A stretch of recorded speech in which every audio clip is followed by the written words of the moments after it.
రాష్ట్రంలో రౌడీల ఆటలు సాగనివ్వబోమని తప్పు చేస్తే తోక కట్ చేస్తామంటూ రౌడీ మూకలకు సీరియస్ వార్నింగ్ ఇచ్చారు సీఎం చంద్రబాబు. రౌడీయిజం చేస్తే వారికి అదే చివరి రోజు అవుతుందన్నారు. అడ్డం వస్తే ఎంతటి వారినైనా వదిలిపెట్టబోమని హెచ్చరించారు. రాష్ట్రంలో నేరస్తులతో రాజకీయం చేయాల్సి వచ్చిందన్న సీఎం చంద్రబాబు తాను హత్యా రాజకీయాలు చేయబోనని చెప్పారు.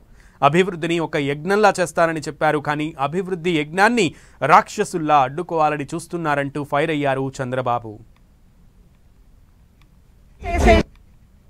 ఈ రోజు ఒకే మాట చెప్పాను, ఎవడైనా రౌడీజం చేస్తే ఆ రౌడీలకు అదే రోజు చివరి రోజు. సిబిఎన్ 14 కాదు, సిబిఎన్ 95. తోక జాడించకపోతే తోక కట్ చేస్తా. ప్రజలకు ఇబ్బంది పెట్టి మీ ఇష్టానుసారంగా మీరు పెత్తనం చేయాలంటే మీ ఆటలు సాగవు. నేను హత్యా రాజకీయాలు చేయను, శవ రాజకీయాలు చేయను, ప్రజాహిత రాజకీయాలు చేస్తా. అడ్డం వస్తే ఎవరిని వదిలిపెట్టను. అదే గడిచిన కాలంలో చేసి చూపించాను. ధర్మాన్ని కాపాడుతాం, అభివృద్ధిని ఒక యజ్ఞం మారిగా చేస్తాను.